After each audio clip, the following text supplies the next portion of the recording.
Salut à tous, bienvenue dans Dixon Discute. Moi c'est Dixon, je suis comédien et auteur. Mon métier, c'est de créer ou d'utiliser la création des autres et de la mettre en forme. Donc j'ai envie d'en discuter avec ceux qui font comme moi, qui inventent, qui matérialisent le monde autrement. On va essayer de comprendre ensemble les méthodes et tout ce qui se passe dans la tête d'un créatif. Et pour ça, il n'y a rien de mieux qu'une bonne discussion. Salut, ça va? Salut Dixon, ça va très bien et toi? Très bien, déjà présentez-vous. Donc on est deux frères, les frères Loubersan, moi je m'appelle Romain. Je fais de l'animation, du motion design, donc c'est un mix d'illustration et d'animation. Je suis freelance, donc j'ai commencé à Paris pendant 3-4 ans et maintenant je suis à Londres. Ça fait 6 ans à peu près, ouais. 7-8 ans. Et voilà. Ok. Salut Dixon, donc le petit frère de Romain, Thibault Loubersan, et je suis chef dans le 5e arrondissement à Affinité depuis 3 ans maintenant, et je suis sur Paris depuis à peu près 10 ans, et on est originaires tous les deux de Toulouse. Chef de cuisine du coup. Chef de cuisine, ouais. Ok, et depuis quand vous faites ça? Moi ça fait 15 ans, 15 ans? 15 ans ouais, C'est j'ai énorme. 32 ans, et ça fait 15 ans que je fais de la cuisine, j'ai fait un BEP et un bac pro en termes de formation à Toulouse, et ensuite je suis parti à Lyon, et j'ai suivi sur Paris. Ça veut dire que t'as tout de suite su que tu voulais faire ça? Ouais, vraiment, tout de suite, enfin, cuisinier, non, mais par rapport à tout ce qui est métier de bouffe, en fait, notre grand-père était boulanger, c'est une personne qui était importante pour moi, et donc ça m'a inspiré. Et puis, au niveau des cours et de l'école, j'étais assez perturbant, on va dire, donc j'étais pas fait pour être assis, c'est impossible pour moi. J'étais vraiment hyper actif, et donc voilà, la cuisine, j'adore manger, j'adore euh, traiter un produit. Je voulais faire boulanger à la base. Et ensuite, j'ai vu que c'était pas assez diversifié. On va parler de créativité, mais voilà, pour moi, il y avait quelque chose à faire de mieux, avec plus de potentiel au niveau de la cuisine. Donc, j'ai décidé de faire cuisinier. Ouais. Ok, on va en reparler. Et toi, Romain, pourquoi tu fais ça? Et moi j'ai commencé, je crois que je me suis cherché un petit peu aussi. Je suis allé niveau formation, je fais un peu du généraliste. Après, je me suis un peu perdu à la fac en faisant du droit, tout ça. Ça m'a pas du tout plu. Je suis resté 6 mois et je me suis barré. Et après, j'ai fait un IUT SRC, ça s'appelle Service et Réseau de Communication, dans le sud, à Castres. Et là, j'ai découvert Photoshop. Et là, c'était la révélation. J'ai kiffé. Et en fait, j'ai commencé comme ça en faisant des. Comme je suis aussi un passionné de foot, je faisais pas mal de montage photo sur des. Ouais, sur le foot en général, mais je partais dans des trucs un peu barjo, je pense que t'en souviens quand je faisais ça. Et ouais, c'est resté comme ça. Donc en fait, j'ai commencé par l'image, moi. Je faisais du bricolage dans Photoshop. Et, euh, et à partir de ça, je me suis vraiment orienté plus dans une école où tu apprenais un petit peu, ouais, perfectionner ce côté graphisme. Et aussi, tu faisais un peu d'animation, un peu de 3D. Et là, j'ai découvert, ouais, que tout ça, ça pouvait être animé. Et voilà, j'ai continué, j'ai kiffé, tu vois. Mais pourquoi? Parce qu'il y en a. Alors, je vais commencer à creuser un peu. Mais il y en a qui font vraiment d'un métier la retouche Photoshop. Tu vois? Pourquoi avoir voulu t'orienter vers l'animation? Qu'est-ce qui t'intéressait de plus? Tu trouvais qu'il y avait quoi de plus à aller animer des images? Ouais, c'est une bonne question. Bah, maintenant, en fait, moi j'ai commencé, c'était il y a à peu près 10 ans en arrière, tu vois. Donc l'animation, il y en avait déjà, mais c'était pas aussi. Il n'y avait pas les réseaux sociaux, tout ça, donc maintenant t'en vois partout sur Instagram. À l'époque, ouais, tu commençais quand même à faire. Tu t'amusais avec Photoshop. Photoshop, Illustrator, donc c'était très de l'image print, et tu pouvais délirer dessus, mais l'animation, on connaissait pas. C'était un truc, on savait pas que ça pouvait être animé.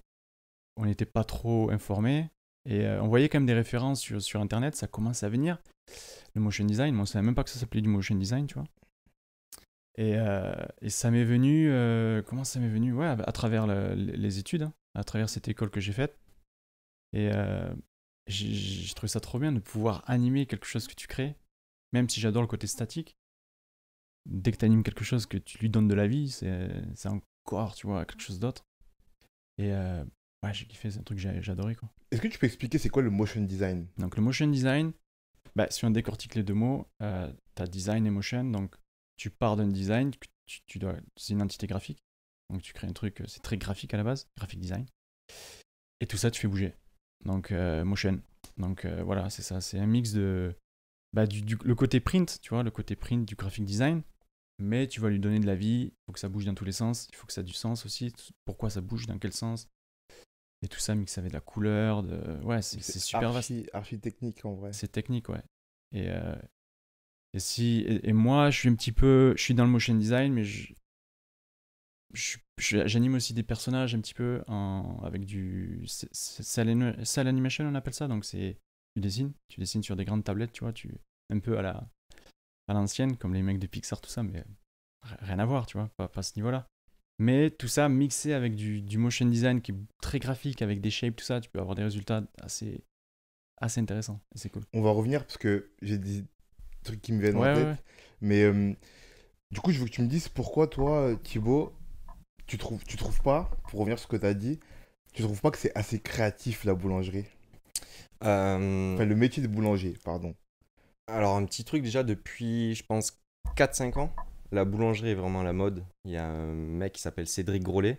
Je pense que les gens le connaissent. C'est un grand chef pâtissier et qui s'est mis justement à révolutionner un petit peu tout ce qui est boulangerie, viennoiserie. Donc, c'est redevenu à la mode. Et pendant le confinement, on sort du confinement de toute cette période Covid, on a pu voir sur Internet les gens qui créent eux-mêmes leur pain, c'est leur levain, t'as dû voir ça. Donc les gens se sont mis à faire du pain à la maison, leur pain eux-mêmes. Mais ça, c'est un effet de mode, c'est parce que le métier de boulanger revient à la mode. Mais à l'époque, moi je te parle de ça il y a 10-15 ans, boulanger c'était un métier qui l'est toujours, mais qui est dur. Tu te lèves à 3h du matin et souvent tu fais les mêmes tâches. Tu fais tes mêmes pains, tes mêmes baguettes, tes mêmes pains au levain. Donc j'imaginais, j'étais jeune encore, mais j'imaginais que le travail allait être rébarbatif en fait, tu vois. Ouais. Et la cuisine commençait vraiment à prendre une nouvelle ampleur quand j'ai commencé à faire ce métier avec les Top Chef, avec les Cyril Lignac, avec tout ce côté médiatique. Et donc j'ai vu qu'il y avait plusieurs palettes, autant le sucré que le salé, que les entrées, les desserts, la viande, le poisson, le chaud, le froid. Donc c'est quelque chose qui pour moi était infini et ce métier est infini. Excuse-moi, je te coupe. J'ai dis-moi. une question hyper bête. Dis-moi. Mais un pain à la viande, c'est de la boulangerie ou c'est de la cuisine? Un pain et de la viande. Un pain à la viande. Un pain à la viande. Tu vois, c'est de la tous les cuisine. pains salés, c'est de la cuisine ça. Un pain à la viande, t'entends quoi? Juste avec des lardons dedans? Avec Ou des un lardons, truc- tu sais, il y a plein de recettes un peu régionales avec des. C'est des pains ou des viennoiseries, Non, mais ça pour avec- moi c'est la boulangerie. c'est de la boulangerie. C'est la boulangerie. Ok. Mais là par exemple tu dis un pain à la viande, mais un pain à la viande si tu rajoutes juste des lardons ou 3 morceaux de poulet dedans, t'as pas une préparation culinaire qui est ouf en fait. Mais maintenant on en parle de cet effet de mode de la boulangerie qui prend un essor de dingue. Même on le voit à Paris, toutes les boulangeries qui ouvrent, c'est hallucinant, les pâtisseries aussi, mais boulangerie. Les mecs qui travaillent maintenant, ils travaillent vraiment, ils essayent de révolutionner et d'apporter leur métier à un next niveau, quoi. Alors qu'avant, t'allais chercher ta baguette, t'étais content parce qu'elle était faite maison et tout, mais je pense qu'il y a aussi une demande française qui est plurielle, en fait, qui est diverse maintenant. On cherche plus à avoir juste un bon pain. Donc ouais. Mais ça veut dire que pour toi, ces métiers-là, que ce soit la boulangerie, même la cuisine, du coup, ça Mhm. élargit un peu, c'est. Ça passe. Pour que ça évolue et que ça passe à un niveau supérieur, ça passe forcément par la créativité. Ça peut pas juste passer par le fait de aller chercher des meilleurs produits et du coup faire juste le meilleur pain. Faut aussi que ce soit un nouveau pain. Ça peut être divers, ça peut être divers. Déjà, c'est deux métiers de passionnés. Parce que ça demande beaucoup d'efforts, beaucoup de sacrifices. Si tu n'aimes pas ce métier, le métier de boulanger, j'ai rien contre, hein. Vraiment, je suis admiratif des boulangers. C'est un métier qui est vivant aussi. Le pain, quand on parle de pain au levain, c'est de l'eau avec du sel, de la farine, mais c'est vivant. Si vous le laissez dehors, la levure va exploser, enfin, c'est vivant, faut faire attention. Donc, c'est quelque chose, comme disait Rome, ça s'anime en fait. Ça prend une proportion qui est dingue. Donc quand tu dis que pour faire le next level, pas forcément. Tu as des boulangers qui reviennent à des traditions, à une forme de travail traditionnel, et ça plaît énormément aux gens, et ils reprennent un niveau au-dessus.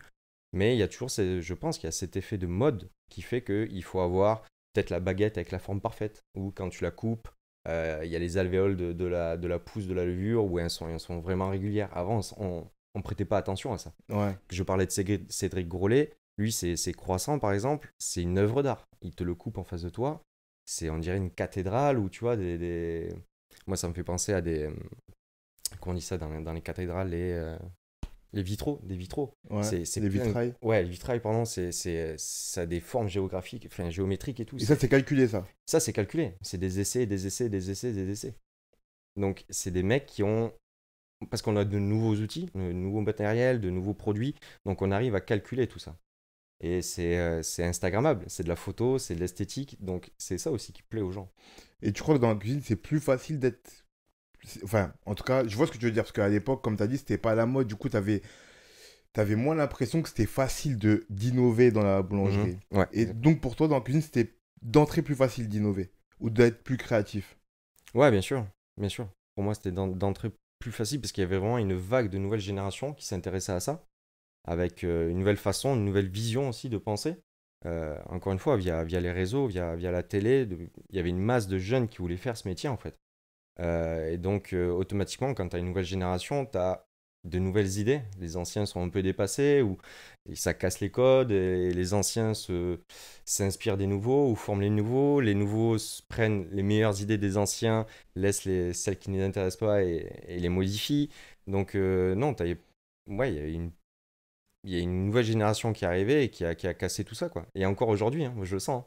Maintenant, j'ai 32 ans, je vois les gars qui sont avec moi en cuisine de 20 ans, ils ont des idées de dingue. Et c'est génial.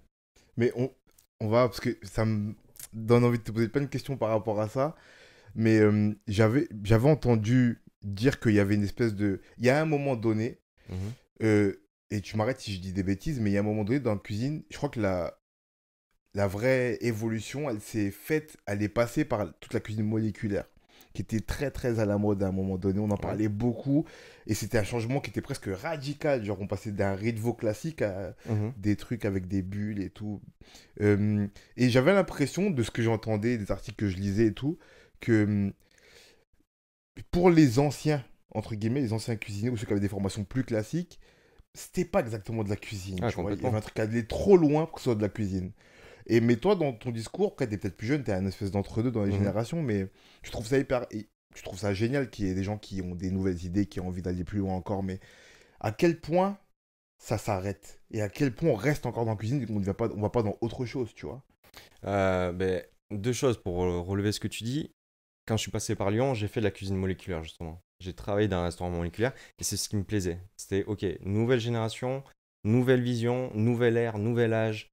Qu'est-ce que ce mec propose? Pourquoi tout le monde dit que c'est pas de la vraie cuisine ce qu'il fait? Et c'était vraiment un gros niveau ce que faisait ce chef, Samuel Desjoubert. Et peut-être qu'on en reviendra tout à l'heure, on reparlera de lui. Et deuxième chose, quand tu me dis jusqu'à où ça s'arrête, je sais plus son nom, mais sur Instagram, il y a un chef, je crois que c'est italien, qui a les cheveux blancs. Et son truc à lui, c'est il dresse sur des tables en fait. Voilà, il est hyper connu. Il fait des masterclass à je sais pas combien d'euros. Il a fait son business dessus. Mais il fait 3-4 purées de carottes, de choux rouges, de machin. Et il va dresser avec une cuillère, il va lancer ça sur une table. Et il y a tout le monde qui est émerveillé et qui le regarde. Mais pour moi, c'est presque de la peinture. Il se dit chef, c'est un chef, il a un restaurant. Mais il est passé sur ce business-là. Et pour moi, c'est plus de la cuisine en fait. C'est du show, tu vois. Mm. Donc, est-ce que lui-même le considère comme de la cuisine? Je ne sais pas. Je me suis pas assez renseigné sur ça. Mais ouais, pour moi, ça c'est la limite. C'est-à-dire que quand tu utilises des aliments juste pour du show ou que ça peut pas se consommer ou que c'est juste esthétique, pour moi, tu franchis une barrière. Bah, l'impression que ça me donne, moi, c'est que euh, il- c'est dur de dire ça comme ça, mais c'est pas grave. Mais que à- jusqu'à une certaine période, c'était vraiment de la cuisine pur jus. Les Mhm. gens voulaient faire de la cuisine, cuisiner des aliments. Et j'ai l'impression que dans notre génération, parce qu'on a grosso modo le même âge, tu vois, Mhm. et encore plus après, j'ai l'impression aussi que les gens ont un peu. Tu sais, on est une génération, nous, on n'a pas de barrière. On peut tout oser, tout faire, tu vois. Et j'ai comme l'impression que les gens sont devenus. Se sont dit, je peux pas être peintre, mais j'aime la cuisine. Et ben, comme tu le dis un peu, je vais faire de la peinture en cuisine, par exemple, tu vois, ça va être un peu ça. Et peut-être c'est là que, pour moi, la situation, elle s'est fait là avec l'ancienne génération. C'est que les gens se sont dit, ouais, mais nous, on est des cuisiniers. Ok, on peut innover, faire de nouvelles recettes, mais nous, on reste des cuisiniers. Mm. Vous êtes des artistes, ce qui n'est pas exactement la même chose, tu vois. c'est pas exactement la même chose, mais ce que tu as dit, c'est je suis peintre cuisinier. C'est-à-dire que le mot peintre est venu en premier. Tu vois, parce que je pense que sa ressource première, sa volonté première à cette personne, je dis pas que c'est le cas pour lui, Ouais, mais ouais, bien sûr. du personnage que tu viens de décrire, c'est peintre. Mais il aime la cuisine, mais c'est peintre. C'est ce qui lui parle, ce qui l'inspire, c'est ça, c'est la peinture. Donc, faut rester ouvert d'esprit. Et le mot important que tu as dit aussi, c'est artiste. Artiste, ça englobe tellement de choses. Ça peut définir et ne rien définir ou ne pas définir quelque chose. Artiste, c'est trop global. Mais toi, tu t'es senti artiste? Tu te sens artiste ou pas? Ouais, je me sens artiste par le message que je transmets sur mes plats, sur le message que je veux transmettre, le message que comprennent les gens également, les sensations que tu peux procurer aux gens. Pour moi, c'est ça la cuisine, c'est un ressenti de sensation de gens qui consomment tes plats et à qui ça remémore des souvenirs. J'ai deux, trois exemples qui m'ont choqué parce que j'avais les mêmes souvenirs en créant le plat, tu vois. Et on est venu me voir en disant, ouais, j'ai pensé à ça, ça, ça. Et ok, j'ai serré la main, j'ai dit, ah, super, c'est le plus beau compliment qu'on puisse me faire parce que dans la tête, c'est connecté, quoi. Ok. Romain, j'ai des questions pour toi aussi. Euh, Ok, vas-y.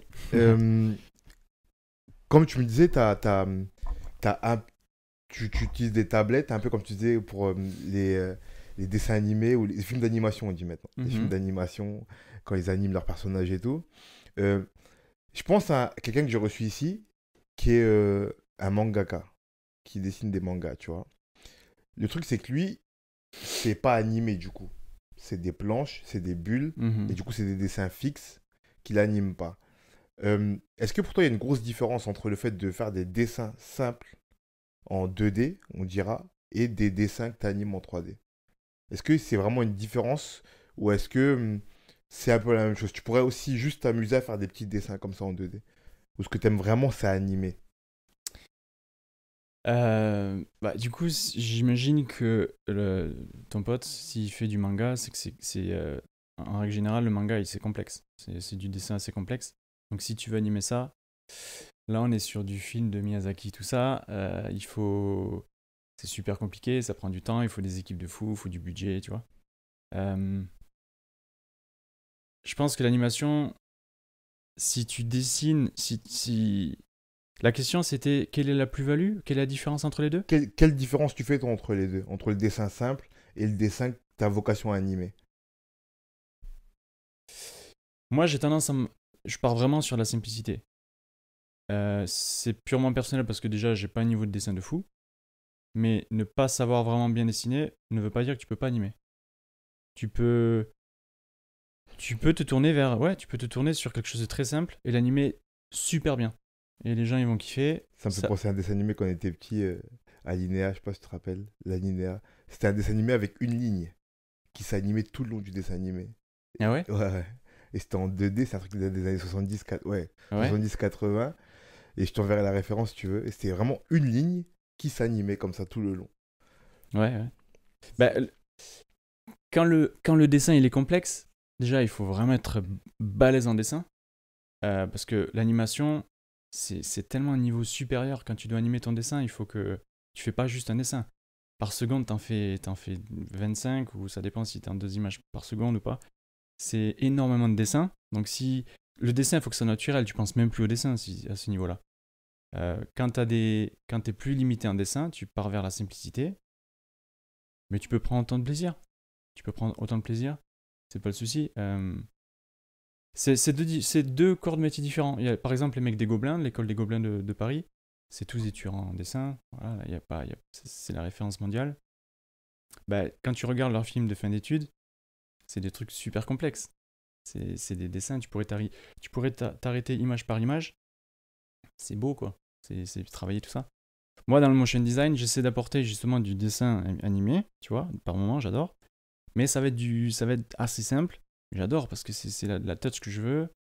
Et ça, mixé avec du graphic design pur, ça peut faire un mix vraiment, vraiment mortel, tu vois. Mais du coup, il faut quand même savoir dessiner un peu pour faire du graphic design. Graphic design, pas forcément, non. Non, mais graphic design, je sais pas, tu ouvres Illustrator, tu joues avec des shapes, et puis voilà, Alors, t'as tu pas besoin vois, de dessin. là, tu mets le doigt sur un truc. Parce que Ouais. j'en parlais il y a pas longtemps avec des amis, tu vois. Euh, bon, toi, t'es dedans. Du coup, normal, tu connais. Mais moi, pour moi, Illustrator, même Photoshop, InDesign, toute la suite Adobe, pour les gens qui connaissent pas, c'est la suite Adobe, tu vois. Hmm. C'est du chinois. Je ne comprends rien. Ce que tu viens de me dire là, t'ouvres Illustrator, t'ouvres une shape, j'ai pas D'accord. compris. Donc, ok, t'as Dès le jamais début utilisé. que tu as dit ouvre Illustrator, j'ai arrêté d'écouter. Tu vois ce que je veux dire? C'est du chinois, genre. Il y a que les gens qui. Après, de ce qu'on m'a dit, c'est pas si compliqué que ça. Tu Non, vois, non, c'est avec très quelques simple. tutos, tu peux. Mais en vrai, c'est pas si facile que ça. Tu vois, je parlais avec une amie, et on se disait que, par exemple, tu vois, un des logiciels les plus instinctifs du monde, c'est Word. Tout le monde connaît Word. Tout Word, tu sais comment enregistrer un fichier, tu sais comment le mettre en gras, en italique, le souligner à la ligne. C'est hyper instinctif, tu vois, intuitif. Illustrator, InDesign, même Photoshop. Moi, j'utilise un peu Photoshop pour faire les vignettes Tu vois, moi, j'utilise Photoshop pour faire les vignettes, par exemple, Mhm. des vidéos. J'en ai juste besoin pour incruster mon logo et éclaircir un peu l'image, elle est un peu sombre. Hmm. J'ai mis une semaine à trouver comment on fait. Pour dire que c'est pas si intuitif que ça. Tu vois? Mais il y a toute une génération qui a grandi avec ça ou qui ont fait comme toi des écoles, des études là-dedans, tu vois? Mais c'est pas si intuitif que ça en vérité. C'est c'est super dur de répondre à cette question parce que ça fait pratiquement 10 ans que je suis dans le truc, les logiciels, et je pourrais fermer les yeux et faire quand même des trucs, tu vois. J'ai plus le recul nécessaire pour me dire, ok, le logiciel, il est facile d'accès ou pas. C'est des logiciels avec lesquels tu peux tout faire, tout est possible, il n'y a plus de limite. Donc forcément, il y a un petit peu quand même de complexité là, à l'intérieur, tu vois. Parce que sinon, tout le monde pourrait tout faire. Mais je pense pas que ce soit très compliqué, non. Et si on prend, je garde l'Illustrator parce qu'on parlait du graphic design. Ouais. Donc Illustrator, c'est vraiment le truc pour le graphic design. À la base, c'était pour créer tout ce qui est print, tout ce qui est 2D, flyer, tout ça. Mais maintenant, c'est hyper utilisé pour faire aussi l'animation. Parce que tu crées ton design dans Illustrator et maintenant, il y a des passerelles entre tous les logiciels d'Adobe. Ça me fait penser à Apple, tu vois. Tout à l'heure, on parlait de ça. La passerelle entre tous les softwares Apple, ça me fait penser à ça sur Adobe. Tu vas créer un design dans Illustrator, tu vas vite le balancer dans After Effects. After Effects qui est le logiciel pour animer, un des logiciels, et t'animes et t'as des résultats assez rapides. Euh, Ce qui est compliqué, après, moi je pense que c'est les fondamentales du design. Est-ce que tu es bon en design? Est-ce que tu sais composer une image? Est-ce que tu es bon avec les couleurs? Est-ce que tu es bon avec les typos? Ça, c'est autre chose. Donc, le logiciel en soi, franchement, tu peux vraiment bien l'utiliser en une semaine. Tu fais un peu des tutos, tu n'as même plus besoin d'école, tu vas sur YouTube, tu fais des formations, tu fais ton truc. Hein. Même, Mhm. même pas une semaine, mec, hein, tu peux faire très très rapidement. Bah alors je vais poser une question aussi qui paraît un peu bête, tu vois. Mais la question que je me pose quand tu me dis que il te faut des appétences en design et, euh, et du coup des appétences artistiques, je dirais en tout cas créatives. Est-ce que tu crois qu'il t'en faut forcément pour commencer là-dedans? Ou tu peux ne pas du tout t'intéresser à ça, commencer à toucher un peu et quand même arriver à des plutôt bons résultats? Euh, je dirais, il y en a, ils ont un talent naturel, hein, on va pas se cacher. Ouais. Après, je pense que ça peut se travailler. Il y en a qui galèrent. Ils peuvent faire ça pendant des années et puis tu sens qu'il y a quand même pas ce côté un peu unique ou tu vois, c'est comme ça. Je pense que ça peut se travailler sur le tas aussi. Plus tu pratiques, plus tu t'intéresses, faut être curieux aussi, faut regarder le travail d'autres personnes, faut lire des bouquins, euh, il faut être autocritique avec son travail. Ça, je pense que c'est le plus important, c'est tu fais ton taf, tu fais ton image, si on reste sur de l'image, et tu laisses le temps un peu passer parce que c'est jamais bon de critiquer direct. Tu retournes sur ton image 2-3 jours après et puis tu dis voilà, ok, tu essaies de la flipper ton image aussi, tu la mets à l'envers, tout ça pour voir un peu au niveau des compositions, c'est intéressant. Il y a des trucs que tu vois pas quand tu vois ton image euh, la première fois. Et puis il faut savoir dire qu'est-ce qui va pas sur ton image, qu'est-ce qui est pourri, qu'est-ce qu'il faut changer, qu'est-ce qui marche aussi, tu vois. Et en faisant ça, je pense que tu peux vraiment progresser en design. Alors, j'ai deux questions. Là, tu me donnes une question, mais j'ai posé celle que j'avais avant d'abord. Toi, à la base, Hmm. t'aimais dessiner? T'avais un truc, même quand tu as commencé à faire du droit et tout, quand t'étais pas du tout là-dedans, t'avais un truc pour quand même T'avais une appétence artistique ou pas du tout? Je pense que j'avais le même truc que. Ouais, mais je pense que j'avais le même truc que beaucoup de gosses. C'est-à-dire que je faisais pas mal de Dragon Ball Z à l'époque, tu vois. Je redessinais des mangas. Mais parce que maintenant j'ai côtoyé, en étant à Londres, j'ai côtoyé des artistes de malades qui justement sont spécialisés dans l'animation traditionnelle, donc que du dessin image par image, tu vois. Eux, tu comprends qu'ils ont dessiné dès l'âge de 6 ans. Ça n'a rien à voir. Là, on est sur une autre. Et tu vois que ils pensent même plus. Le dessin, c'est instinctif. Voilà, tout est acquis. Donc, j'ai un petit peu dessiné. Mais je peux pas te dire, ouais, j'ai baigné dans le dessin tout petit. C'est pas vrai. Mais je dessinais un petit peu. Ouais, je dessinais Oh, mais il y a plus quand que même- Thibaut, par exemple, c'est sûr. T'as pris des cours de dessin. Ouais, mais vite fait, vite fait. Ah, mais en vrai, Mais c'est pas anodin. c'est archi pas anodin. Pour moi, ça joue beaucoup. Tu vois? Genre, Ouais, il y a- peut-être. Ouais, si t'es un enfant qui a jamais dessiné, enfin, passé la primaire quand on te force à dessiner, ou passer tu vois, la maternelle et tout, si t'as jamais dessiné, bon, c'est-à-dire que t'as pas d'appétence pour ça. Si tu poursuis un peu, même à bas échelle, tu vois, même pour t'amuser, tu vois, genre, par exemple, je sais pas, moi je pense à tous mes... Regarde, je vais prendre mon exemple. Moi, petit, jusqu'à mes 14 ans, j'écrivais. C'était mon truc. Après, l'adolescence, ça fait que j'ai lâché. Mais c'était mon truc, tu vois. Je sais que c'est pas anodin. Parce que quand moi j'écrivais en CM2 des histoires, les petits faisaient pas ça. Donc, c'était un truc qui était vraiment ancré en moi. Après, je suis pas devenu Émile Zola, mais il en est que j'avais une appétence pour ce truc-là, tu vois. Moi, je vois des potes à moi qui ont dessiné petit, même s'ils n'ont pas fait ça de leur métier, ils ont une appétence pour le dessin, pour les mangas, parce qu'ils aiment bien dessiner, ils aimaient bien ça, tu vois. Alors qu'il y a des petits qui ont joué au foot, par exemple, et qui voulaient pas dessiner, qui s'en foutaient. Pour moi, c'est archi pas anodin, en fait. Ça veut dire quelque chose quand même, tu vois. T'avais une fibre. Il y avait... Exactement. Pour moi, il y avait une fibre. peut-être. Mais ce que je veux te dire, c'est que je l'ai pas vraiment exploité. J'aurais pu dessiner beaucoup plus. Et j'aurais un niveau de bâtard maintenant, je pense. Alors que là, je pense que j'ai un complexe au niveau du dessin, tu vois. Il y a des potes à moi qui regardent un peu ce que je dessine, ils me disent ouais, tu peux dessiner. Mais moi, pour moi, je sais pas dessiner parce que je sais que il y a des gars qui dessinent comme des fous. Après, c'est marrant parce que plus tard, quand je suis arrivé à Londres, en fait, proche de la trentaine, j'ai commencé à me remettre au dessin, tu vois. Je faisais pas mal de cours de nu, j'allais du lab drawing et je kiffais ça en fait, dessiner juste des corps humains, travailler les formes, les volumes et tout ça, ça te fait travailler. Mais je pense que ça, si tu le fais quand t'es petit, bah ouais, c'est là où tu deviens bon. Parce que plus tard, c'est dur, c'est comme les langues, tout ça, tu vois. Mhm. Le cerveau et tout, c'est compliqué. Bah, je suis pas faut exactement pratiquer. d'accord, moi. Ouais. Parce que je trouve qu'en art, c'est archi différent. C'est sûr que la pratique, pour travailler un métier artistique, il faut pratiquer. C'est sûr. Mais cette forme, la forme de la pratique, elle est inhérente à chacun. Tu vois, tu vois moi qui aime beaucoup l'art contemporain, tu vois des peintres qui te font des formes.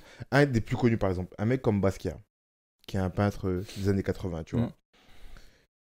Quand je montre des dessins de lui à des potes à moi qui connaissent pas l'art, qui s'en foutent, Et on va te dire que c'est un dessin de gosse, quoi. ils me disent c'est de la merde. Ouais, Tu vois, il dessine comme mon fils presque. Mhm. Tu vois ce que Ouais, je veux dire? ça pourrait être ça. Ça pourrait presque être Carrément. ça, littéralement, tu vois. Alors que c'était un génie. Mais pourtant, c'est un mec qui a pratiqué énormément cette manière de peindre-là. Donc, il se peut que toi, ta manière de dessiner, c'est déjà une forme artistique en soi que tu peux travailler comme ça. Ah, mais c'est clairement ce que je fais maintenant. Ok. Exactement. Dans mon travail, j'essaie justement d'apporter ce côté dessin fait main, tu vois, même si j'utilise beaucoup Illustrator, tout ça, mais j'aime bien gribouiller des trucs. En fait, j'adore le doodle, tu vois, tout ce qui est sketch sur un papier. Je trouve que c'est trop stylé. Et même quand il y a trop quand c'est bourré d'erreurs, que Hmm. ça pourrait être jugé comme tu dis, par des potes à toi, genre, je sais quoi, c'est un gosse qui a dessiné ça. En fait, ça peut avoir trop de caractère. Et je trouve qu'en fait, maintenant, plus c'est pourri, plus c'est déglingué, plus ça peut avoir un style.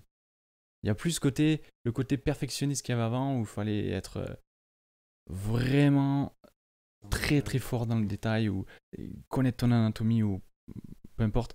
Je trouve qu'on s'en fout un peu, mais on casse les codes. Et ça rejoint un peu ce que tu as dit tout à l'heure. On casse un peu les codes, et plus on les casse, et mieux c'est. Surtout dans le motion design.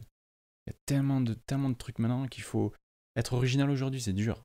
Et surtout avec l'Instagram, là, tu vois, tu ouvres Instagram, tu vois trop de trucs, ça peut t'inspirer, ça peut te démotiver. Je pense qu'il faut vraiment créer comment tu le ressens, le truc.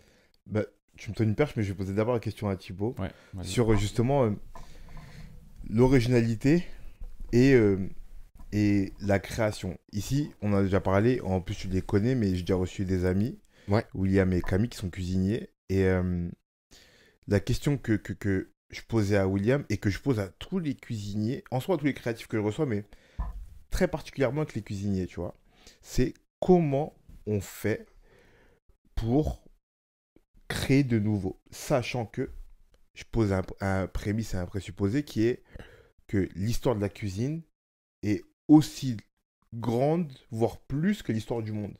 Ouais. Tu vois ce que je veux dire? C'est que il y a autant de livres de cuisine que de livres d'histoire. Il y a autant à dire sur la cuisine qu'à dire sur l'histoire. Parce qu'il y a autant de cuisine que de pays, comme il y a autant d'histoire que de pays, tu vois.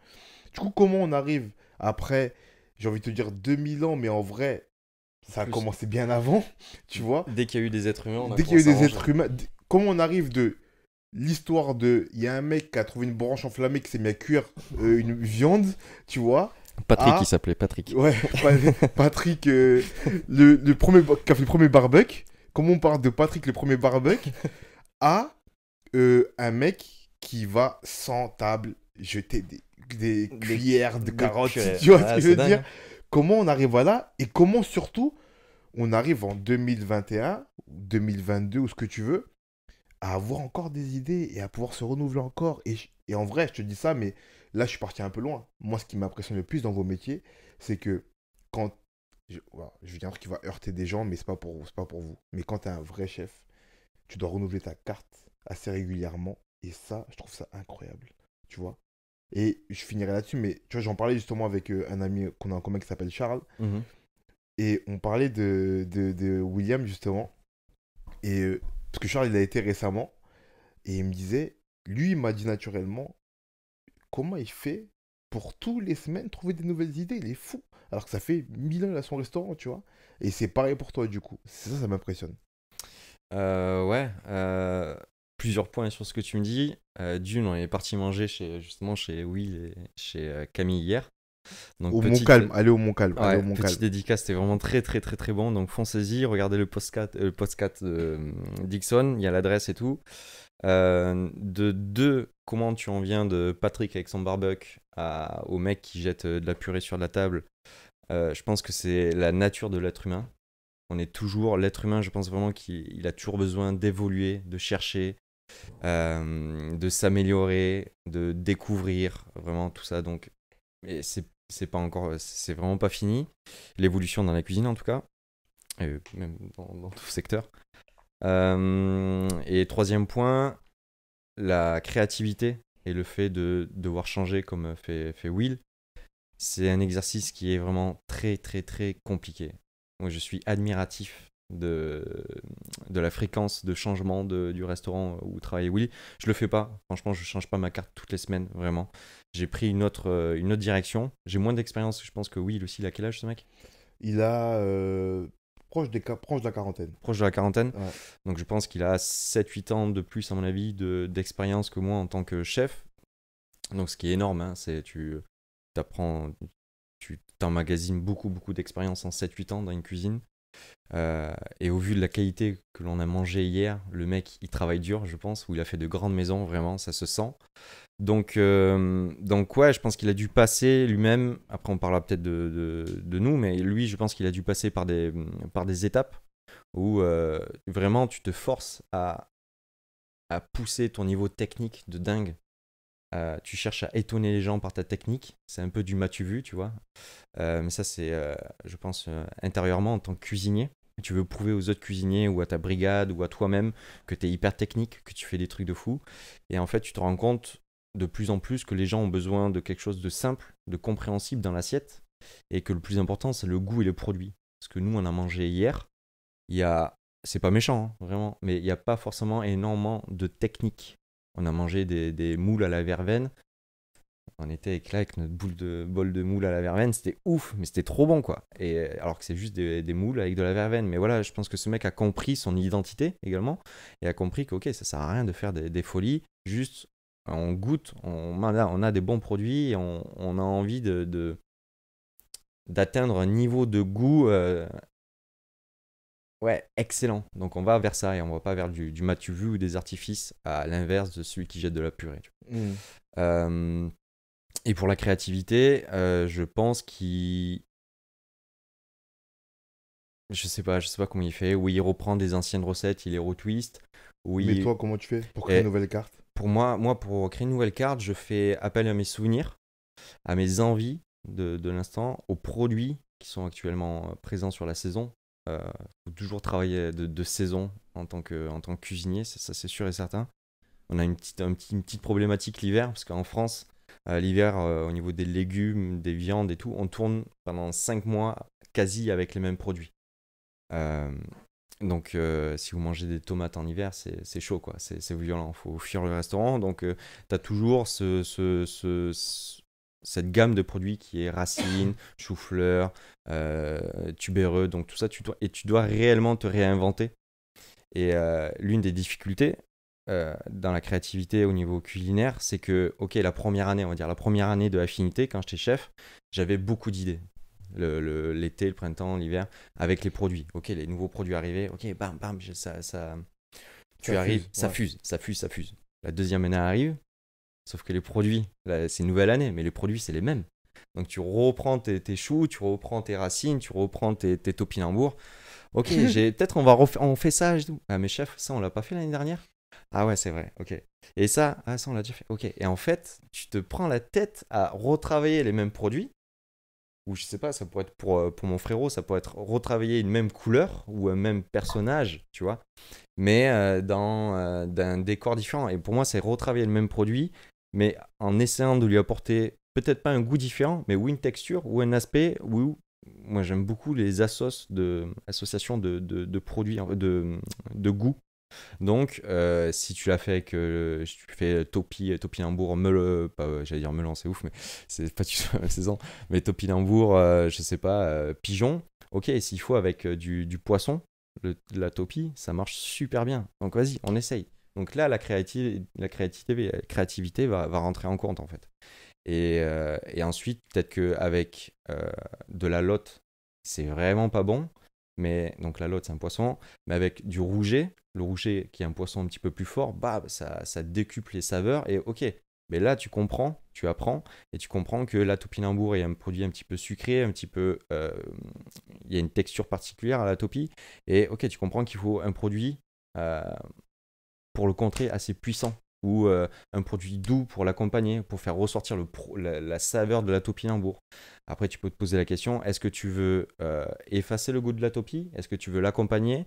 Est-ce que ça va être quelque chose qui va relever un élément qui est à côté? Comment tu utilises la topinambour? Est-ce que tu utilises le côté sucré? Est-ce que tu utilises le côté eau? Parce que c'est un produit qui a beaucoup d'eau en lui. L'eau peut contrer le gras d'un certain aliment, ou peut adoucir un piment. Enfin, il y a plusieurs manières. Et c'est là que tu apprends au fur et à mesure des années, je pense, en tant que chef, que un seul produit, même si tu vois que c'est le même nom, que c'est le même produit, tu peux vraiment le détailler, le séquencer en fait, tu vois, et comprendre qu'il y a de l'eau dedans, comprendre qu'il y a du sucre, comprendre que tu peux peut-être le rôtir ou le frire, ou surtout pas le frire. Enfin, et voilà. Et là, tu travailles, et là, tu commences à faire travailler ta créativité. Et comment on fait quand on arrive. Je prends un exemple, une expérience de pensée, mais imaginons, ça fait 15 ans que tu fais ça. Mhm. Du coup, ça fait 15 ans qu'on a les mêmes saisons en France. Et du coup, ça fait 15 ans que tu retravailles le Tampinambour. Tu l'as mis avec tous les poissons de la terre, tu l'as séquencé dans toutes les manières possibles. Comment on fait quand on arrive à une saison et que là, bah, panne. Bon, je sais plus comment travailler ce Tampinambour. Ben, Déjà, tu comment on apprend ça personnellement? Est-ce qu'on se c'est remet en question parce qu'on c'est se dit, une, j'arrive c'est plus. une remise en question. Parce que tu disais le truc d'Instagram qui peut t'inspirer ou te démotiver, mais j'aime bien regarder Instagram, mais je préfère parler avec mes amis chefs que j'ai, tu vois. Et ok, tu vas dire, putain, encore une fois, c'est la saison, c'est toujours l'hiver, j'en ai marre, il y a encore la topi qui revient. C'est vraiment, ça commence à nous embêter. Et donc, tu vas parler à ton pote, et le mec il dit, ah, mais attends, mais moi je l'ai fait comme ça cette année. Ah putain, j'y ai pas pensé, quoi. Le mec est bon. Donc ça peut aussi te démotiver ou ça peut te donner de la force, tu vois. Après, il y a deux options pour moi. C'est où réellement tu n'utilises pas. Tu n'utilises plus le produit parce que voilà, tu l'as saucé le truc, t'en peux plus, tu l'as fait à toutes les sauces et tu te sens pas capable ou t'as pas envie de le faire. Et si t'as pas envie de le faire, ça va se ressentir dans l'assiette et tu vas mal le faire, tu vas mal le préparer. Et à chaque envoi d'assiette, tu vas voir l'assiette et tu vas voir le produit que t'as pas préparé de la meilleure des manières. Et moi personnellement, ça me stresse. Ça me mange de l'intérieur. Je regarde l'assiette, ça m'est déjà arrivé. Ou ben, tu refais quelque chose qui a très bien marché, qui est de ton identité, qui te plaît, même si tu l'as fait peut-être 1 ou 2 fois déjà, ou déjà 2-3 ans d'affilée, je sais pas. Mais ok, tu le ressors, tu sais que les gens vont aimer, tu sais que toi ça te plaît, tu sais que c'est bon et ça match. Et ok, cool. Il faut aussi, je pense dans la cuisine, tu disais que c'est important de tout le temps se renouveler, mais il y a une part de moi qui fait que aussi il faut assumer sa cuisine, assumer ses goûts, assumer ce qu'on est. Et il y a des plats signature, on peut appeler ça, ou des manières de cuisiner aussi. Je suis plus dans la manière de cuisiner de signature, c'est-à-dire que, ok, ça c'est un plat que tu as sorti l'année dernière, ça plaît, ça marche, ressors-le. Et les gens aussi vont revenir dans ce restaurant parce que l'année dernière ils ont mangé ça, et ils le retrouvent, ils se disent, waouh, c'est super bon. Peut-être pas toute la carte, bien sûr, il ne faut pas faire toute la carte. Mais pour moi, ça c'est une identité, une empreinte en fait. J'ai l'impression, moi, que justement, dans la cuisine. Mais tu vois, j'ai l'impression que c'est un truc qui s'est perdu, ça. J'ai l'impression que à l'origine, dans la créativité de la cuisine, c'était un truc qui était archi permis. Cette signature. Il y a des chefs qui ont fait. Enfin, Toute tu une m'arrêtes. carrière. Ouais, tu vois, sur un plat ou deux, qu'on fait des carrières entières. Bien sûr. Tu vois, Bien sûr. littéralement. Complètement. Du coup, c'est autorisé. Mais il y a toute cette. On revient un peu à ça, mais il y a toute cette génération qui a amené ce truc de. On veut tout le temps se renouveler, on veut tout le temps aller plus loin, et ça pousse les gens à aller encore plus loin, et du coup les gens osent presque, tu m'arrêtes si je me trompe, parce que t'es dans le métier plus que moi, mais t'es dans le métier plus que moi du coup, mais les gens ont peut-être plus de mal à se dire, ouais mais non, moi j'aime bien mon petit plat signature, et je veux faire que ça, et c'est cool, tu vois. Les gens ont plus la honte, parce que maintenant, comme tu dis, t'as Top Chef, Master Chef, truc Insta, les chefs ils font des topinambours en gouttes de perles de lait, de trucs, tu comprends plus rien. Et toi, t'es là avec tes petits rognons et tu te dis, bah ouais, mais moi j'aime bien faire des rognons à la sauce béarnaise, tu vois, c'est cool. Mais non, je suis d'accord avec toi. Je suis d'accord avec toi. Plusieurs points, vite fait. Moi, un truc que j'aimerais bien monter, c'est un resto avec un monoproduit. Tu vois, ça serait un délire, mais un petit stand ou un truc comme ça, où on parlait de Côte-Côte, là, le mec. Le mec, s'il faut, il fait juste un poulet frit. Il y a peut-être qu'un produit à acheter chez lui, mais son poulet frit, c'est une tuerie. Et j'aimerais bien trouver quelque chose comme ça, où tu fais un petit stand et c'est un produit, quoi. La personne, parce que c'est toujours pareil, on est à Paris, mais dans toutes les grandes villes et les grandes métropoles, tout le monde a envie de savoir où est le meilleur ça, le meilleur ci, le meilleur machin. Ben, pourquoi pas se dire, ok, ben, si tu vas chez Thibaut, dans son petit stand, ben, le mec, il fait le meilleur, je sais pas moi, le meilleur croissant, le meilleur hot dog, le meilleur... Mais voilà, il est spécialisé là-dedans, tu te prends pas la tête, tu vas là-bas pour manger ça, en fait. Et tu acceptes que tu manges que ça, il n'y a pas d'option. À Paris, tu rentres dans un restaurant, ouais, j'aime pas ça, je suis allergique à ça, je veux pas ça, est-ce qu'on peut mettre ça en plus? Ouah, ça devient trop compliqué, les gars. Ok, accepte l'identité du chef, accepte le lieu, accepte que tu vas aussi, un message que j'aimerais faire passer, ça n'a rien à voir avec la créativité, mais accepte que quand tu vas dans un restaurant ou dans tout autre lieu, mais tu vas chez des gens, en fait. Le restaurant appartient à des gens avec une identité, je me répète encore, mais on va chez les gens. On n'est pas chez nous, quoi. On n'est pas chez nous et on ramène les gens, les restaurateurs chez nous. Non, non, non. Tu as pris la décision d'aller au restaurant, tu respectes tout ce qui se passe. Accepte la carte, accepte le serveur, accepte le chef, accepte l'endroit si la musique est un peu plus forte. Enfin voilà, tout ça, il faut accepter ça. Parce que ça aussi, c'est une part de créativité pour moi.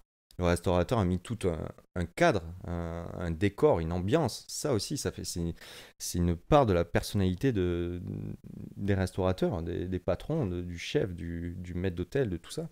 Et je pense que ça aussi, ça se perd un petit peu.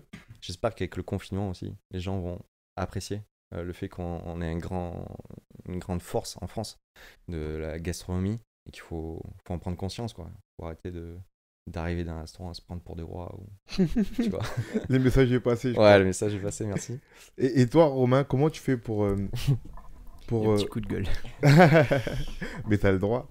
Et toi, comment tu fais pour te renouveler déjà dans tes graphismes et dans même ta manière d'animer? Ça m'intéresse, ça. Est-ce qu'on n'a pas une tendance à animer toujours pareil ou de la même Tu vois ce que je veux dire? Mm. Quand on a l'habitude et que ça marche bien en plus. C'est ça le pire. Je crois que c'est le pire piège. Quand ça marche bien. Ouais, ouais, ça rejoint un petit peu ce que je t'ai dit tout à l'heure avec l'influence Instagram aussi. Donc moi j'ai développé quand même pas mal mon Instagram, tu vois. J'avais commencé il y a 3-4 ans, j'avais posté pas mal de boulot, ça a bien marché. Et du coup, ben, là j'arrive à un moment où il faut que je me renouvelle. Donc c'est une bonne question. Comment s'y prendre? C'est compliqué. C'est compliqué parce qu'il y a de plus en plus de monde qui veulent faire ce truc-là. Hein. C'est à la mode, hein, le petit jeune qui. Il y a plein d'écoles maintenant de graphisme, d'animation. Ça a explosé par rapport à quand moi j'étais allé dans ma petite école. On découvrait tout ça, tu vois, il n'y a pas trop de trucs. Maintenant, il y en a plein, c'est à flopper. Du coup, il y a la concurrence. On en revient à Instagram. Instagram, je pense que pour la cuisine, c'est pareil. Dans mon milieu, c'est devenu une plateforme hyper importante. Moi, tout mon boulot, je l'ai maintenant pratiquement par Instagram. Donc c'est pour ça que Instagram, c'est cool, mais il y a tellement de contenu maintenant que ça peut être aussi effrayant. Ça peut vraiment... Moi, ça me l'a fait. Hein. En fait, j'ai plusieurs émotions avec... j'ai plusieurs périodes avec Instagram. J'ai eu des périodes où ça me boostait à fond. Aussi parce que j'avais eu pas mal de feedback par rapport à mon travail. Donc j'étais chanceux par rapport à ça. Et ça me poussait à faire encore plus, encore plus. Et puis quand tu as des petits moments de doute où ça va un peu moins bien, créativement, et voilà, les pages blanches, tout ça, tu vas sur Instagram, je pense que c'est... Il y en a qui disent qu'il faut y aller parce que ça va t'inspirer. Je sais pas, je suis pas sûr. Ça peut aussi te démotiver parce qu'il y a du gros niveau. Et quand tu bloques, tu dis qu'il y en a qui vont tout là-haut, tu dis ouais, ben voilà, ça dépend de ta personnalité, ça dépend comment tu prends le truc. Mais pour se renouveler, il y a tellement de façons différentes. Je dirais qu'il faut aussi prendre de la distance. Il faut s'arrêter aussi un petit peu. J'ai des périodes où je bossais trop. C'est bien de faire un break, faire autre chose. Mais je pense que quand tu fais un break, il y en a plein qui disent ça. Ok, arrête-toi un petit moment, tu fais un break. Il n'y a pas que ça dans la vie, ok. Mais je pense que quand tu fais un break, c'est bien aussi de garder un petit carnet avec toi. Parce que les idées, elles arrivent à tout moment, les idées dans la tête, tu vois. Se renouveler parce que ça passe par des idées. Je trouve que moi, les idées, les concepts, c'est ce qui est le plus important maintenant. Donc il faut avoir un petit carnet et pas hésiter à noter un petit truc quand ça arrive dans la tête. Parce que sinon, faut pas trop se faire confiance avec la mémoire, tout ça, les idées, faut pas trop faire confiance. Ça part, ça vient, ça part. C'est vrai. On a tendance à faire confiance et faut pas. Donc moi, je me suis mis beaucoup à écrire, tu vois, des trucs. Ça peut être n'importe quoi. Et c'est trop bien. Après, plus tard, ça peut être une semaine ou un mois plus tard, tu revois ce que tu as marqué. Ça peut être complètement pété, tu vois, ça marche pas. Mais ça peut aussi te donner vraiment des idées. Tu te dis, ah ouais, mais à ce point-là, ça marche. Ce truc-là, je l'ai mis de côté parce que je pensais que ça faisait ça. Et ça, en fait, ça marche. Je vais l'exploiter. Le renouvellement, ça peut passer par là. Ça peut passer aussi par juste la pratique. Des fois, là, je te dis qu'il faut arrêter de faire un break et arrêter de bosser. Ça peut aussi être l'inverse. Il faut pratiquer. J'ai des périodes aussi où moi, j'avais des blocages juste en pratiquant, en faisant n'importe quoi. On se lance, on dessine, on ouvre les logiciels et on part, on fait des trucs complètement péto.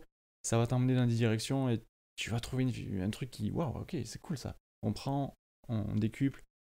Donc il y a les deux écoles. Renouveler, il y a une notion de temps aussi. Le renouvellement, il n'arrive pas comme ça. Faut se manger les dents, faut faire des trucs tout pourris, qu'il faut retravailler. Et puis, ouais, c'est ça, c'est une notion de temps, le renouvellement. C'est un travail sur du moyen terme, long terme. Mais donc, voilà. est-ce que on n'a pas un ennemi intime? Mais c'est une question que je me pose à moi-même aussi en tant qu'artiste, tu vois. C'est l'ennemi intime de la maîtrise. Est-ce que quand on n'a pas un truc, comme je te disais tout à l'heure, que on maîtrise, ouais. Le pire, c'est quand ça fonctionne, c'est que tu maîtrises un truc et ça marche pour vous deux et pour moi aussi, du coup, pour tous les gens qui ont... T'es dans le confort et qu'en plus les gens aiment ce confort. Les gens disent putain, c'est trop bien que tu fasses toujours la même typographie, c'est trop cool. Avec cette couleur bleue là, vraiment ne fait que ça.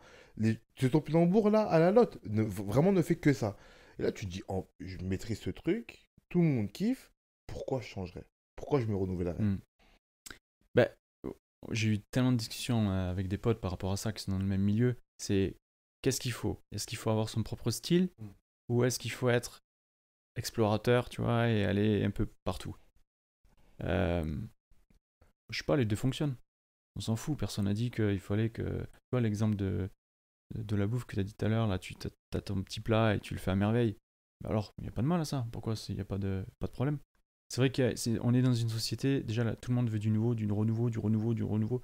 On n'est jamais satisfait. Donc, ouais, il y a cette image de, il faut toujours faire quelque chose de nouveau.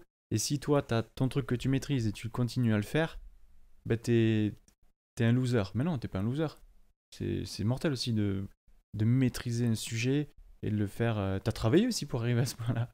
T'as travaillé, t'as un savoir-faire, il est pas arrivé comme ça le savoir-faire, non. Si tu fais ton truc mieux que d'autres, c'est que il y a un chemin, il y a quand même un chemin pour arriver à ce point-là. Bon, ben, si tu veux garder ce truc-là et le faire encore mieux, parce que tu peux toujours améliorer aussi les choses, ben c'est bien. Si c'est tout aussi honorable que quelqu'un qui va aller dans plusieurs pistes et qui sera peut-être moins fort. Oui, il sera beaucoup moins fort forcément, mais il sera un peu plus polyvalent, tout ça. Ça, tu retrouves Diversifié. dans la culture japonaise un peu, le fait de répéter les choses, Mhm. tu vois, même si c'est acquis, c'est des... Ouais, Mhm. pardon. Si dans la culture japonaise, je pense que dans ton milieu aussi, tu dois le retrouver. Dans le design, dans le dessin, on parlait de manga au début, mais de répéter les choses qui sont déjà acquises et ok, essayer de les monter pour atteindre la perfection sur des années, ça, ouais. Moi, je vois ça comme ça. Alors que les mecs pourraient se diversifier à fond. Mais en fait, tout ça pour moi, enfin, je pose des questions qui me donnent vraiment même d'autres questions. Je suis un fou. Mais tout ça pour moi, ça pose la question de savoir à quel moment on peut se demander de stopper sa créativité. Et moi j'ai une question pour toi aussi après. Ou alors on peut rester sur ça si tu veux, parce qu'en fait c'est une question par rapport à ce que tu viens de nous poser la question. Fin, cette question-là. Toi t'es acteur, Ouais. mais Comédien. c'est pareil. Ouais. C'est un mec qui va toujours faire le même rôle et il excelle, Ouais. et un mec qui peut aller dans tous les aspects différents, il peut tout jouer. Non mais je trouve... Non mais tu ça... sais- Non, je sais pas. Tu sais, c'est grave drôle pourquoi? Parce qu'il y a pas longtemps, j'ai été voir le dernier film de Guy Ritchie. Pour ceux qui connaissent pas, c'est celui qui a réalisé Crime, Arnaque et Botanique, Snatch, Hmm. The Gentleman. Et il a sorti un film là, Un homme en colère avec Jason Statham.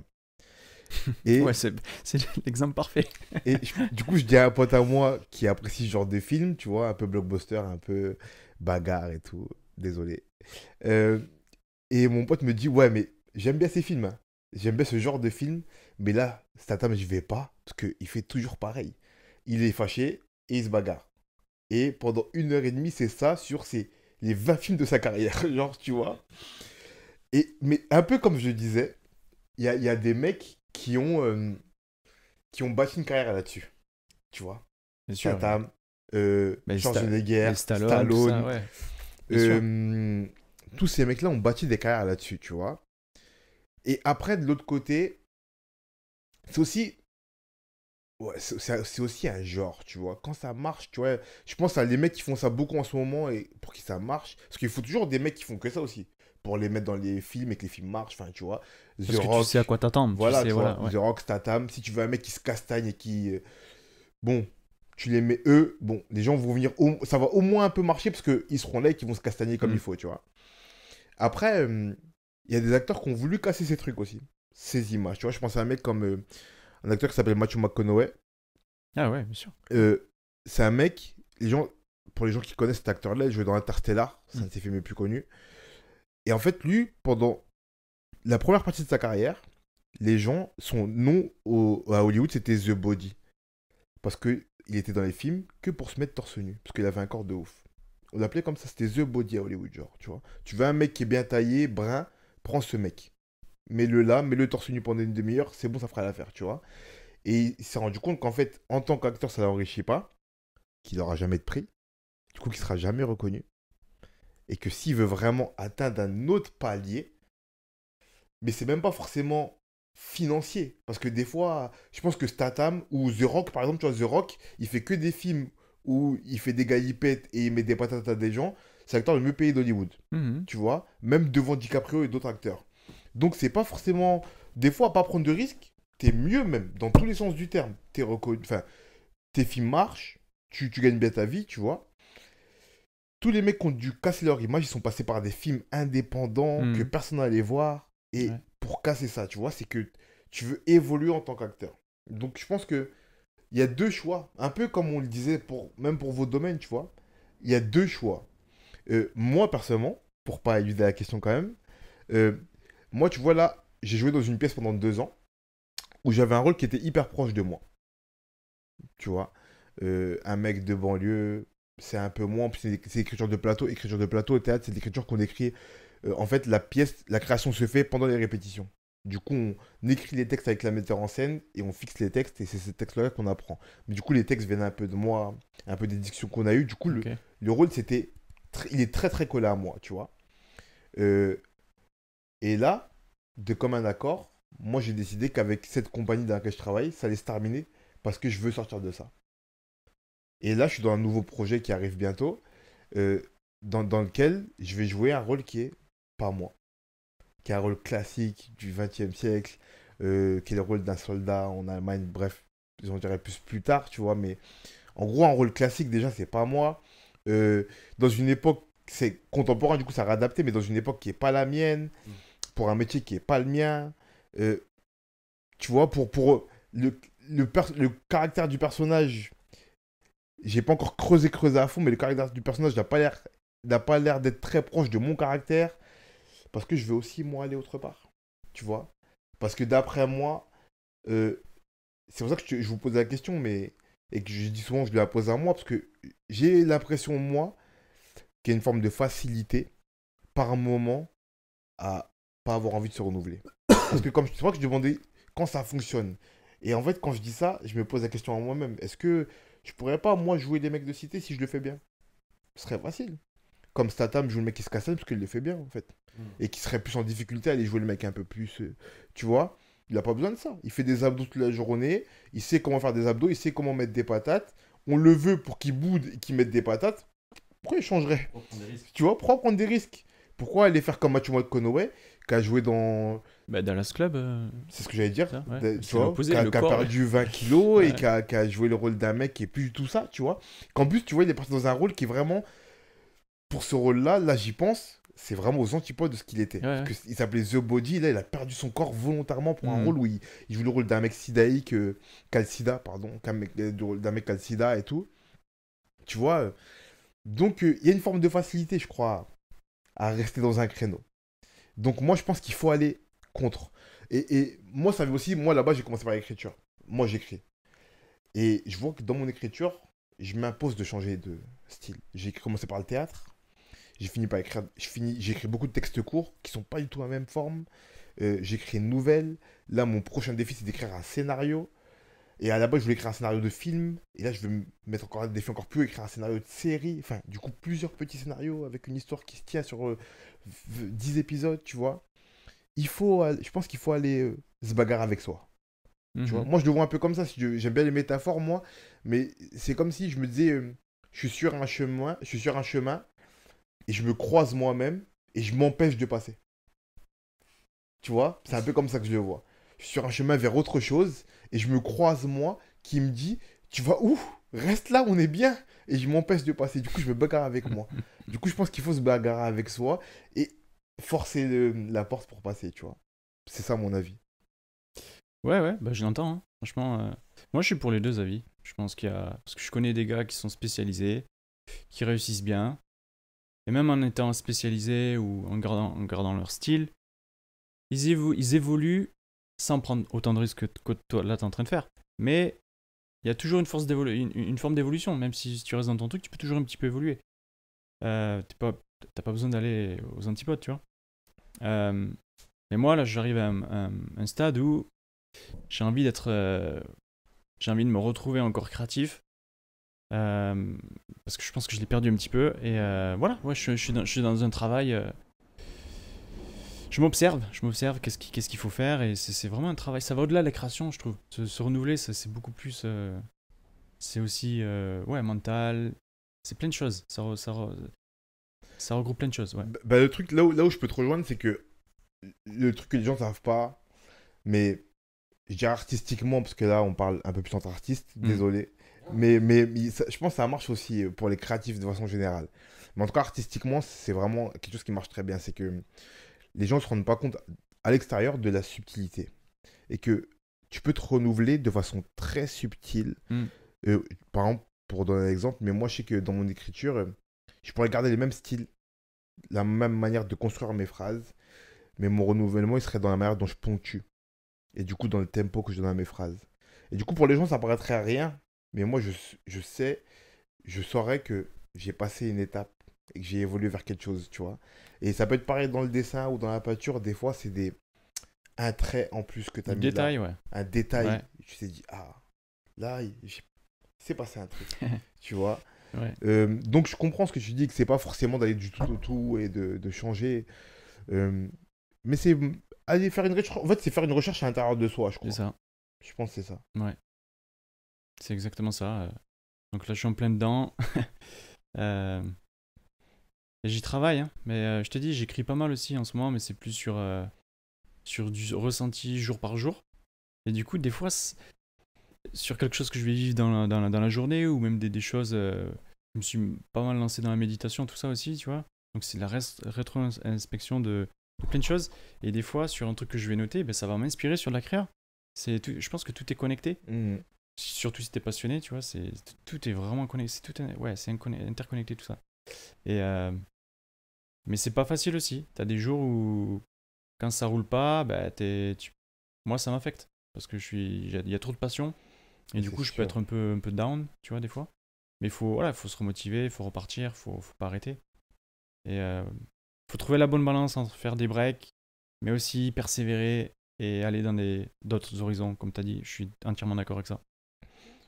Si je peux donner un conseil avant de conclure, pour revenir sur ce que tu as dit, les gars, écrivez. Faut écrire. Ouais. Je conseille à tout le monde de. Parce que même. Je l'ai toi, dit, t'écris- à mon frère. Je l'ai dit à mon frère T'écris pas tes aussi. recettes quand tu veux les préparer ou quand tu veux les faire. Écrivez, posez vos idées. Les gens qui. Comme tu as dit, le mythe de je vais m'en rappeler, ça marche pas. Ouais. Le mythe de j'ai tout en tête, je connais, ça marche pas. J'ai essayé, c'est de la Mm. merde. Posez tout. Même si vous n'êtes pas écrivain et que ça n'a pas vocation à être lu, Des notes. notez tout. C'est hyper important, ça aide à mort. Ça permet, je sais pas, moi, ça me l'a fait souvent en tout cas de poser des trucs, même des idées, et en les posant, wow, il y a une lumière qui s'allume dans ma tête, je me dis putain, il y a ça qui irait mieux, il y a ça qui va pas. Posez tout. Conseil, vraiment poser. Ouais. En tout cas, on va conclure. Yep. Pour conclure, je pose toujours 3 petites questions. La première, c'est quel est votre objet favori? Question Mon objet favori. Ouais. Waouh. dans la vie de tous les jours ou par rapport au métier? Comme tu dis ça, dans la vie de tous les jours. Tiens, pourquoi pas? D'habitude, c'est par rapport, c'est créativement parlant, mais là, pourquoi pas? Donc moi je pense que ça peut être différent en fonction des périodes.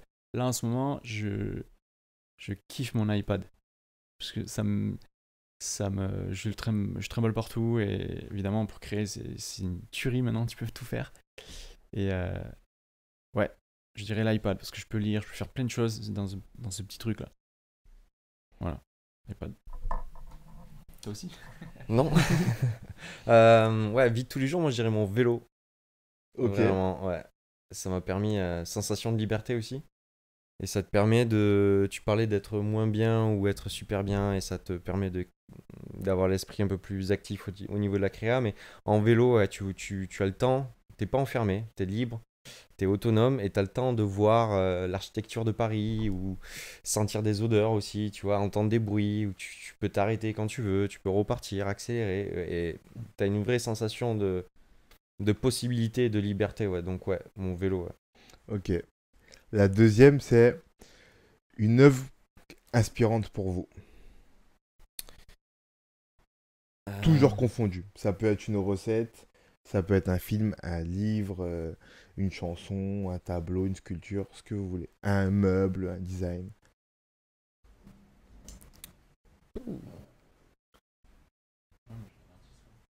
Ouais, vas-y. Bah, ça va être plus l'admiration pour un artiste dans mon milieu. Son pseudo c'est Job. Jonathan Nkondo, je crois, son nom. Et c'est juste... il est de Paris, il me semble. Et il est vraiment trop fort. Donc les gens, si vous voulez checker son taf, c'est un animateur qui sort des gobelins aussi, mais je trouve qu'il rend tout simple. Il a un savoir-faire de malade. Il peut tout dessiner, tout animer, mais il fait ça à travers quelque chose d'assez simple aussi. Des fois, il simplifie ce qu'il y a de plus complexe. Et incroyable. J'invite les gens à aller voir son travail. Mr. Joe. Ok. Artiste aussi, je dirais Mac Miller, le rappeur. C'était un gros kiff pour le confinement là, avec mon équipe, on a écouté ça. Et à force de se renseigner sur ce gars, c'est un mec qui est resté vraiment authentique, on va dire. Et ouais, fidèle à lui-même avec tous ses problèmes, ses machins, mais il a fait sa musique dans son style sans devoir s'expliquer. Je crois que c'est lui-même qui disait le talent, c'est quand tu n'as plus besoin d'expliquer ce que tu fais. Donc je kiffe cette phrase en fait. Et ouais, il nous a vraiment fait du bien en cuisine, chill, cool, relax. Le mec a son style, il assume et voilà quoi. Ok, Donc ouais, Mac Miller. Mac Miller. Et la dernière question, c'est un conseil pour quelqu'un qui veut se mettre à créer. Waouh. Un conseil, quelqu'un qui veut créer, je pense que déjà ça vient naturellement. Ça se force pas. Il faut se lancer, hein. Parce que la créer, tu peux créer de tellement de façons différentes. Ça peut être de l'écriture, ça peut être de la peinture évidemment, ça peut être du illustration, collage. Je sais pas, si une idée vient dans la tête, tu la notes et après tu passes à l'action. Tu essayez, ouais. C'est ça. Passe à l'action et essaye. Ouais. Ok. Moi je dirais plutôt l'observation. Enfin ça oui, je valide aussi bien sûr entièrement frérot. Et je dirais ouais, l'observation, le sens critique aussi pour la créa, je pense que c'est important. Autant envers les autres, c'est pas forcément méchant, mais critiquer quelqu'un, tu peux voir, tu peux caricaturaliser la personne ou voir les défauts et voir les tiens après et tout. Donc ouais, l'observation, la critique et l'imagination. Se faire confiance et se laisser partir dans des délires, dans ces délires. Ok. Imagine, observe et critique. Ouais, Ok, bah merci. ben merci à toi mec. Abonnez-vous, likez, partagez. Abonnez-vous à leur Instagram que je vais mettre dans la description. Ouais, Pour merci. qu'on voit tes beaux dessins que j'ai vus hier et tes jolis plats.